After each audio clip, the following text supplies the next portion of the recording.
It may be close to passing their health care reform bill, but get this. At least 10 state prosecutors are now looking into how that deal was brokered. And specifically, prosecutors are probing whether a political deal cut to get Nebraska Senator Ben Nelson on board is constitutional. Joining us now, Troy King. He is Alabama's Attorney General. Mr. Attorney General, thank you so much for joining us. I want to read exactly what's at stake here, and this is the deal which would permanently exempt Nebraska from paying Medicaid costs that Texas and all other 49 states must pay, and you, along with the other prosecutors, say it may violate the United States Constitution. There's no doubt that this seems unfair, that Nebraska, that state's not going to have to pay anything for the expansion of Medicaid that all the rest of the states do. But why would it be unconstitutional? Because our Constitution wasn't written in a way to allow the subsidization of backroom deals. That's what this is. It's not a sweetheart deal. It's a backroom deal that was cut to buy one senator's vote. Which part of the Constitution? The general welfare, the spending clause. Section 8, the spending clause, the general welfare clause. None of these clauses were written to allow the United States Congress. In fact, they were written to keep the United States Congress from making arbitrary and capricious decisions that compromise the other states.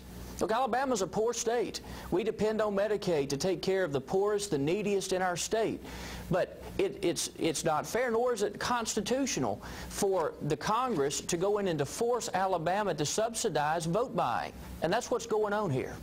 So, Mr. Attorney General, what do you plan to do along with these other prosecutors or attorney generals? Well, we had a conference.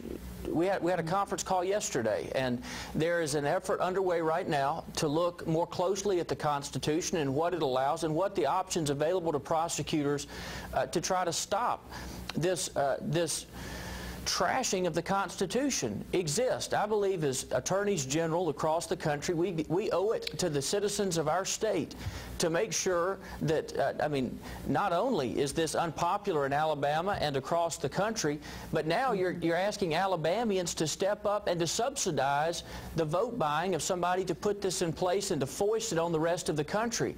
And not to do it one time or two times, but to do it at the cost of $100 million for perpetuity. That simply is not what the Constitution or the founders contemplated. Yeah, I mean, I have a feeling by all of these attorney generals from these states raising the issue, it may end up getting changed in the final bill. I mean, because there's nothing now, since it's not yet law and the president hasn't signed it into law, I don't imagine there's anything you guys can do because it's not yet law yet. It hasn't actually reached fruition. But in terms of raising it as an issue as being unfair, certainly that may have an impact. What about the senators in your state, the governor of your state? What are they saying about what they may do to change things in the Senate? Well, the senators of my state are both Republicans, so of course they don't have a voice in this debate. But this is not about is it fair or is it unfair. Everybody has a vote. They may not be part of the majority, but they do have a voice. Well, they don't have a voice that's being listened to right now, or a voice that's being heard, as are the other Republican senators being ignored currently. But you know, I know they continue to work to address what is a very important issue. And as attorneys generals, we're not taking a position on whether health care reform is right for America or not.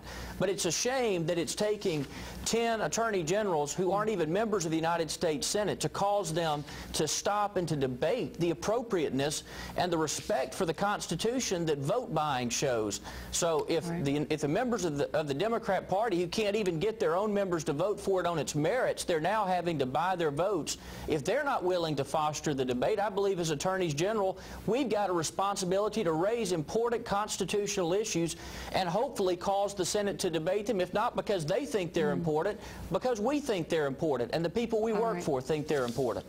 All right, Troy King from Alabama. Good to talk to you. Thanks so much for joining us. Thank you.